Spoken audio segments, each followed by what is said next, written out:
wabarakatuh. Saya Nur Syahidah binti Muhammad Adnan, bernombor matrik D209-209-1328. Saya akan menerangkan berkenaan dengan pengertian at-taharah. Bersuci dari segi bahasa ialah bersih dan bebas dari segala bentuk kekotoran, sama ada di dalam bentuk nyata seperti najis ataupun di dalam bentuk maknawi seperti perkara-perkara yang mengaibkan dan sifat-sifat yang keji. Contohnya perbuatan syirik, sifat takabur, riak dan sebagainya. Melalui konsep taharah ini, Islam cuba untuk mendidik umatnya untuk mempraktikkan amalan kebersihan bukan hanya di dalam ibadah tetapi juga di dalam urusan seharian. Oleh itu, Allah Subhanahu Wa Taala telah mengajar hamba-Nya bagaimana untuk mengenali benda-benda yang bersifat najis dan perkara-perkara yang boleh menyebabkan seseorang itu berada di dalam keadaan tidak suci dari sudut hukum, syarat dan tata cara untuk menghilangkannya.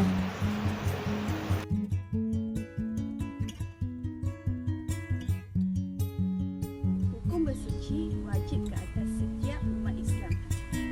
Terdapat firman Allah yang berbunyi, Innallaha yuhibbut tawwabin wa yuhibbul mutatahhirin, yang bermaksud Allah mengasihi orang yang banyak bertaubat dan yang menyucikan dirinya.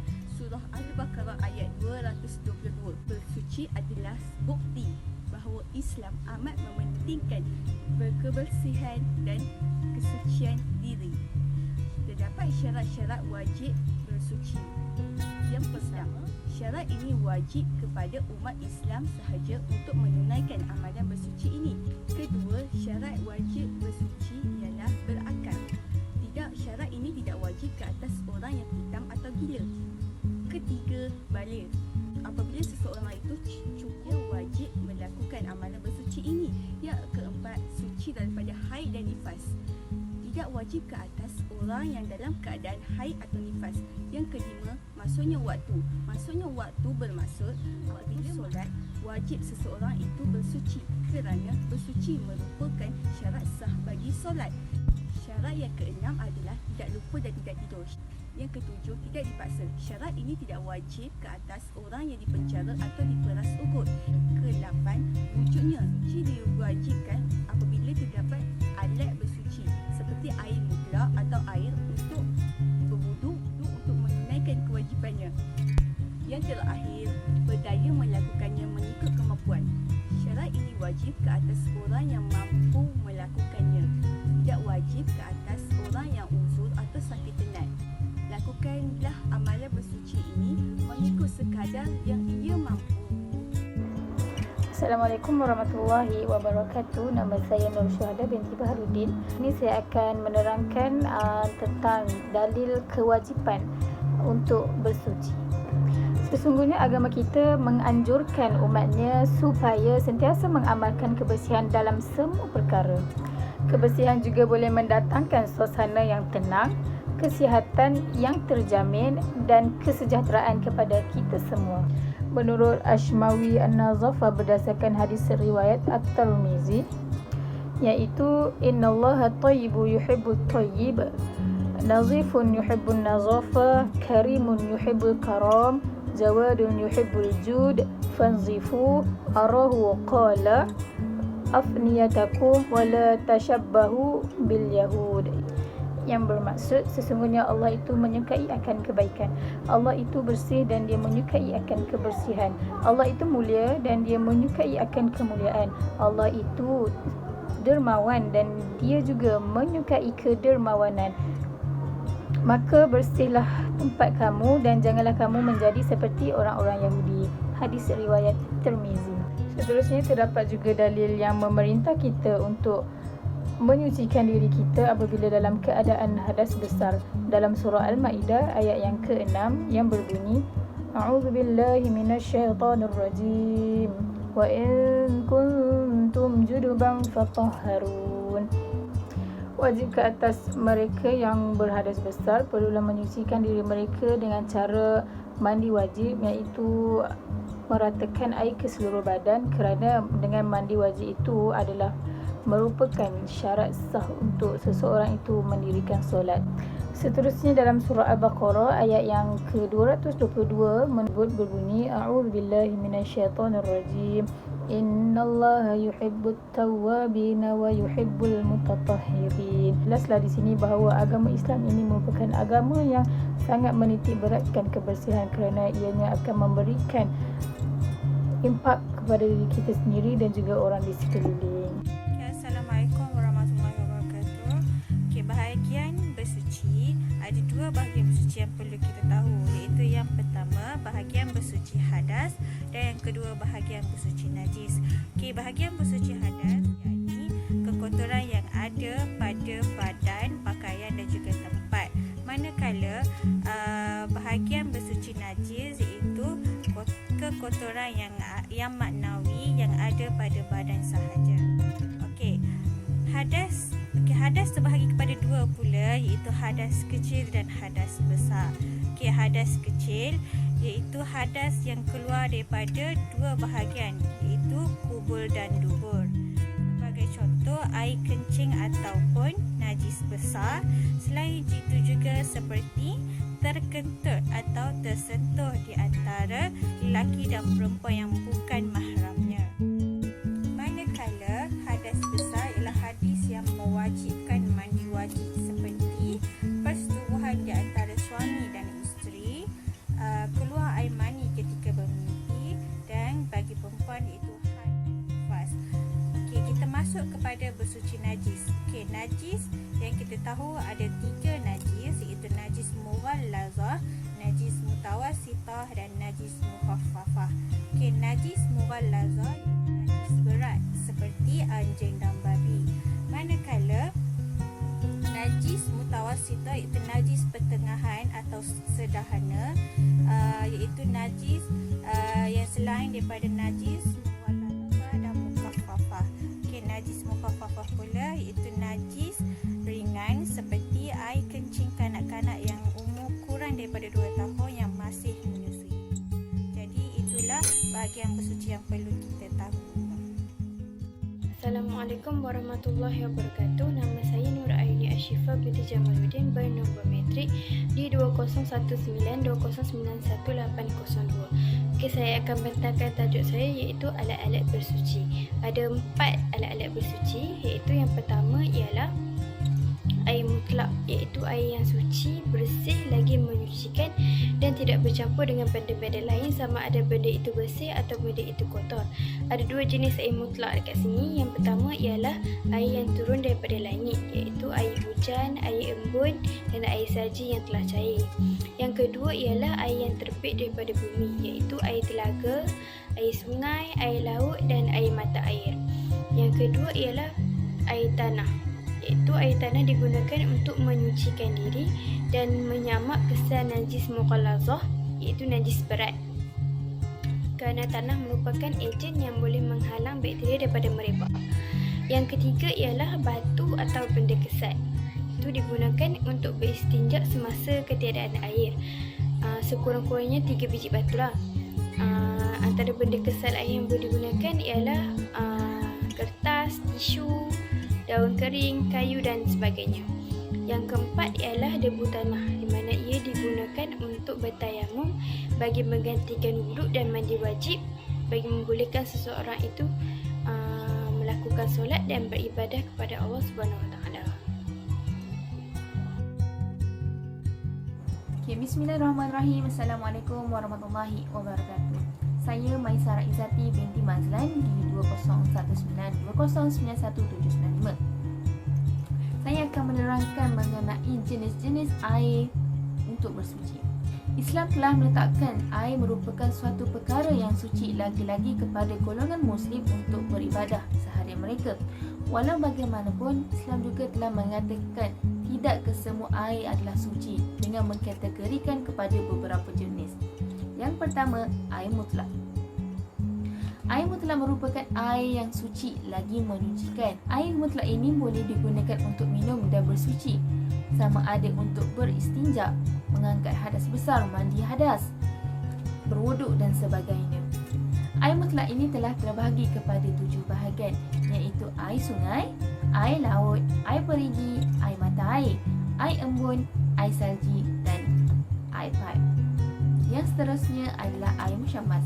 Air musyammas ini asalnya merupakan air mutlak tetapi telah terjemur di bawah panas matahari di dalam bekas yang karat. Ia merupakan air yang suci lagi menyucikan tetapi makruh digunakan untuk bersuci. Dan yang ketiga, air mutanajis. Air mutanajis merupakan air yang telah dimasuki ataupun telah tercampur dengan najis dan kotoran. Hal ini menyatakan bahawa air mutanajis ini adalah air yang tidak suci dan tidak menyucikan. Terdapat 3 ketetapan bagi air mutanajis ini adalah dari segi bau, rasa dan warna. Walau bagaimanapun, terdapat beberapa keadaan yang tidak menjadikan air itu sebagai air mutanajis sekiranya telah dimasuki najis ataupun binatang, iaitu najis-najis dan binatang-binatang yang telah dimaafkan. Antara bangkai binatang najis yang telah dimaafkan dan tidak dikategorikan untuk menjadi air mutanajis ialah lalat, kalajengking, lipas, cicak dan binatang-binatang yang tidak mengeluarkan darah jika dikoyak kulitnya. Assalamualaikum dan salam sejahtera. Saya Nurul Izzah binti Umar di 20119091 Hari ini saya ingin menerangkan tentang bab air, iaitu air mustakmal, air muqayyad dan air mutaghayyir, yakni air yang suci tetapi tidak boleh menyucikan benda yang lain.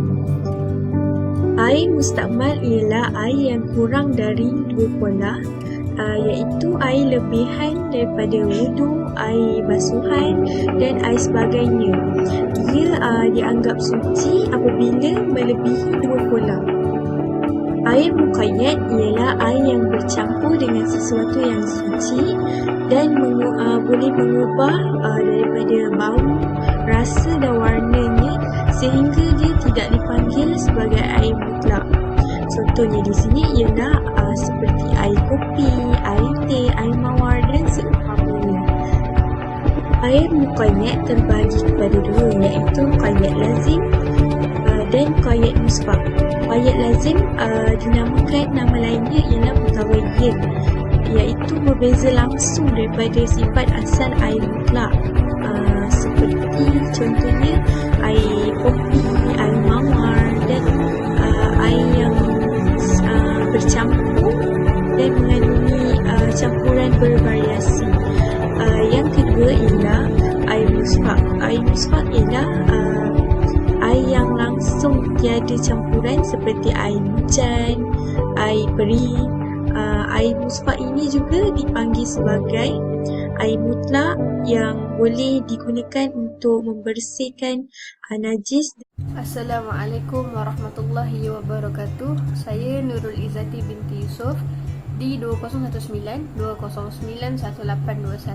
Hari ini saya ingin berkongsi tentang najis-najis yang dimaafkan. Okey, poin saya yang pertama adalah najis yang kita tidak nampak pada mata kasar kita. Sebagai contoh yang saya boleh bawa adalah darah yang sedikit ataupun air kencing yang terpercik pada tubuh badan kita, pakaian kita ataupun tempat yang kita nak solat. Syaratnya adalah pada kadar yang sangat sedikit yang kita tidak nampak pada mata kasar kita. Okey, yang kedua adalah najis yang sedikit. Sebagai contohnya adalah darah nyamuk. Darah nyamuk, darah kutu, darah agas, iaitu darah yang tidak mengalir. Dan begitu juga darah yang keluar daripada tubuh badan kita. Contohnya darah yang keluar daripada jerawat, daripada kudis, daripada bisul, yang keluar dengan kadar yang sedikit dan tidak mengalir, itu juga antara najis yang dimaafkan. Okey, yang ketiga adalah najis ajnabi. Sebagai contoh saya boleh bawa adalah najis orang lain yang terkena pada badan kita atau pakaian kita atau tempat yang kita nak solat, dengan syarat darah tersebut bukan daripada darah yang najis mughalazah. Contohnya adalah darah anjing. Itu maksudnya tidak termasuk dalam najis yang dimaafkan ni. Okey, yang keempat adalah darah yang sedikit keluar daripada tubuh badan kita. Contohnya keluar daripada hidung, daripada mulut, daripada telinga. Itu juga adalah antara najis-najis yang boleh dimaafkan di sisi syariat. cara menyucikannya. Najis ialah semua kotoran yang menghalang daripada sah solat, tawaf dan sebagainya. Najis terbahagi kepada 3. Yang pertama ialah najis muhafafah, yang kedua ialah najis mutawassitah dan yang ketiga ialah najis mukhalazah. Najis muhafafah ialah najis yang ringan, iaitu air kencing kanak-kanak lelaki yang belum berusia 2 tahun dan hanya meminum susu ibunya sahaja. Cara menyucikan najis muhafafah ini begitu mudah. Yang pertama, hendaklah dihilangkan najis tersebut terlebih dahulu. Kemudian, memadailah dengan merenjis atau memercikkan air ke tempat yang terkena najis. Najis mutawassitah pula ialah najis pertengahan, iaitu najis selain najis muhafafah dan mukhalazah, iaitu darah, muntah, nanah, bangkai dan sebagainya. Cara untuk menyucikan najis mutawassitah ini ialah yang pertama, hendaklah dibuangkan najis itu terlebih dahulu. Kemudian barulah dibasuh tempat yang terkena najis dengan menggunakan air mutlak sehingga hilang sifat airnya, iaitu bau, warna dan rasa. Seterusnya ialah najis mukhalazah, iaitu najis berat, anjing, khinzir serta keturunannya. Cara untuk menyucikan najis mukhalazah ialah yang pertama, hendaklah dihilangkan najis tersebut terlebih dahulu dan kemudian hendaklah dibasuh sebanyak 7 kali menggunakan air mutlak dan satu daripadanya bercampur dengan tanah sehingga hilang sifat airnya, iaitu bau, warna dan rasa. Dari segi bahasa, perkataan istinja ini berasal daripada bahasa Arab yang membawa maksud menghilangkan kekotoran. Dari segi istilah pula memberi maksud iaitu menghilangkan najis dengan menggunakan air atau batu yang keluar daripada kubur ataupun dubur. Dua alat yang dapat kita jadikan untuk melakukan istinja antaranya adalah air dan benda-benda kesat. Air mempunyai beberapa jenis, iaitu air mutlak, air musta'mal, air musyammas dan air mutanajis. Untuk menggunakan air sebagai alat istinja, kita perlulah menggunakan air mutlak. Hanya air mutlak sahaja yang dibenarkan.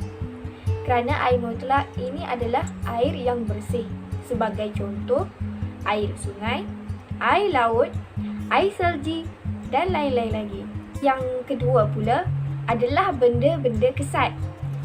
Sebagai contoh, batu, daun yang permukaannya tidak licin dan ianya kering, tisu, kain, kulit kayu dan sebagainya.